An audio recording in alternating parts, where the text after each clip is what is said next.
गुरुग्राम में कांग्रेस के कार्यकर्ताओं के द्वारा की गई प्रेस वार्ता, देखिए हमारी इस खास रिपोर्ट में। सोनिया जी में, राहुल जी में, प्रियंका जी में आस्था रखते हुए कांग्रेस पार्टी की विचारधारा के साथ जुड़ना चाहते हैं।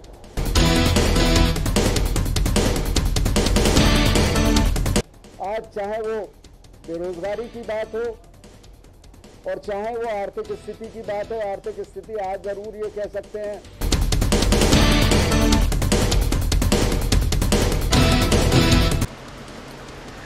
गुरुग्राम में आज कांग्रेस हरियाणा के इंचार्ज विवेक बंसल और कांग्रेस की प्रदेश अध्यक्ष कुमारी शैलजा गुरुग्राम पहुंची। गुरुग्राम के जिला कांग्रेस कमान सराय में आज कांग्रेस पार्टी ने भाजपा छोड़कर आए नए नेताओं को कांग्रेस ज्वाइन कराने गुरुग्राम पहुंचे थे। कांग्रेस के नेता विवेक बंसल और कुमारी शैलजा ने अपनी मौजूदगी में भाजपा छोड़कर आए कई नेताओं को कांग्रेस पार्टी का पट्टा पहनाकर कांग्रेस में शामिल किया। हरियाणा कांग्रेस इंचार्ज विवेक बंसल ने भाजपा पर निशाना साधते हुए कहा कि आज भाजपा सरकार अपनी मनमर्जी चला रही है। देश की जनता से उन्हें कोई लेना देना नहीं है, उन्हें सिर्फ चुनाव की पड़ी है। देश की आर्थिक स्थिति बहुत खराब है, प्रदेश में बहुत तेजी से कोरोना बढ़ रहा है, लगातार मौतें हो रही हैं। आखिर भाजपा सरकार क्या कर रही है? आज उत्तर प्रदेश की हाई कोर्ट ने भी इनके ऊपर प्रश्न चिन्ह उठाए हैं। ऐसा प्रतीत होता है कि सरकार के पास कोई नीति नहीं थी, कोई योजना नहीं थी। स्वास्थ्य विभाग ने बार बार सरकार को चेतावनी दे रहे थे कि जो दूसरा कोरोना संक्रमण होगा वह बहुत घातक होगा, इससे कई गुना होगा। सरकार के पास अगर प्राथमिकता थी तो वह सिर्फ पश्चिम बंगाल में चुनाव कराने की थी और कुछ नहीं। अगर आपने अभी तक हमारा चैनल सब्सक्राइब नहीं किया तो अभी सब्सक्राइब करें और बेल आइकॉन को क्लिक करके हमारी लेटेस्ट वीडियोस के बारे में अपडेट जानें। साथियों, आपको तकलीफ दी है हमने। आप जानते हैं कि कोविड से उत्पन्न जो स्थिति आजकल चल रही है, दिल्ली में कर्फ्यू भी चल रहा है। हमारे कुछ साथी हैं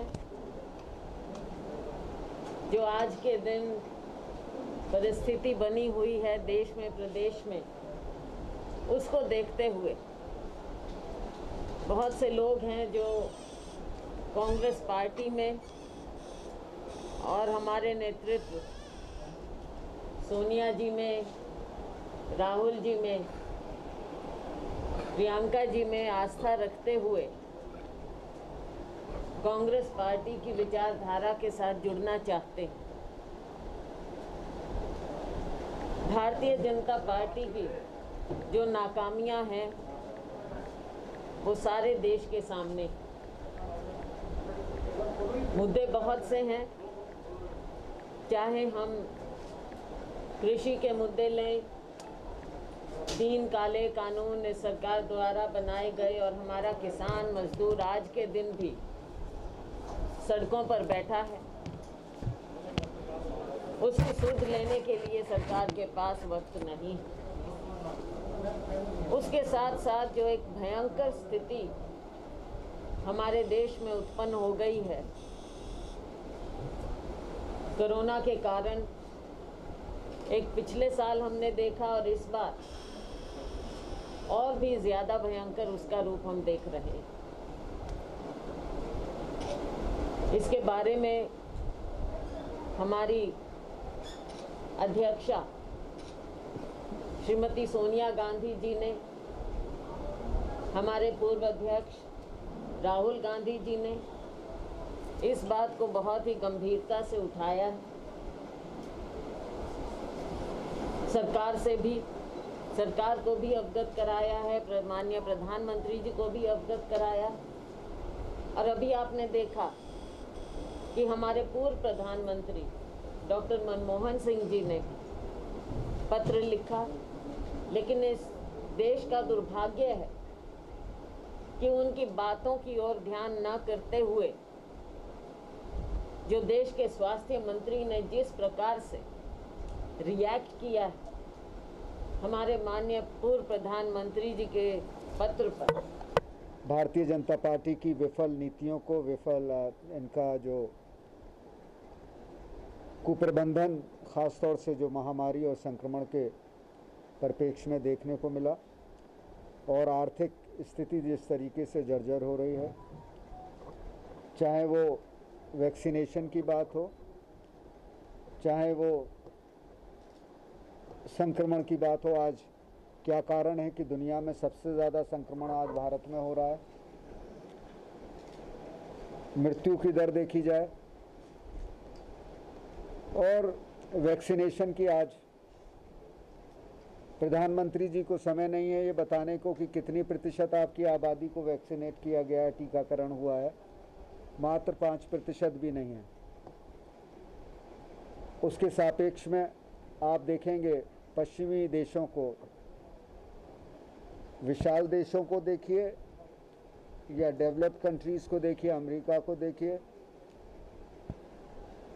जर्मनी को देखिए, ब्रिटेन को देखिए, इजराइल को देखिए, साइबेरिया को देखिए, वहाँ मास्क तक हटा दिए गए हैं और 60-70% लोगों का वैक्सीनेशन, टीकाकरण हो गया है। अब आते हैं डेवलपिंग कंट्रीज़, चाइना जो आपका मुख्य रूप से आपका आज राइवल है और कहीं ना कहीं किसी भी समय जिस तरीके से एक आईबॉल टू आईबॉल कन्फ्रंटेशन एक दूसरे के सामने खड़े हुई हैं, और आज उसने फिर वार्ता के पश्चात उसने जो उसके रवैया है वो वहाँ से हटने को तैयार नहीं है। उसको, उसका प्रबंधन देखिए, सब चीज़ें वहाँ नियंत्रण में हैं। आज आपका राइवल कौन है? चाइना है ना। उसकी आर्थिक जो ग्रोथ है वो सकारात्मक है, 5 पे, आपकी गिरावट पे है, नेगेटिव है। आपका प्रबंधन आपके सामने है, आप कैसे उसका सामना करेंगे? बातों से नहीं होगा तो होता कुछ, बड़े बड़े जुमलेबाजी से नहीं होता। जब वस्तुस्थिति, जब यथार्थ में आपको जीना होता है, यथार्थ में आपको सामना करना होता है, और वो आपकी वास्तविक ताकत क्या है, सैन्य शक्ति क्या है, सामरिक शक्ति क्या है, आर्थिक शक्ति क्या है, उसके पश्चात आप कुछ कर सकते हैं। आज चाहे वो बेरोजगारी की बात हो और चाहे वो आर्थिक स्थिति की बात हो, आर्थिक स्थिति आज ज़रूर ये कह सकते हैं, ठीकरा इस पे भी फोड़ेंगे कि साहब आर्थिक स्थिति इस वजह से, पर वास्तविकता ये है कि इससे पहले आपने देखा था बेरोजगारी दर रिकॉर्ड स्तर पर थी, जबकि कोरोना के आक्रमण से पहले।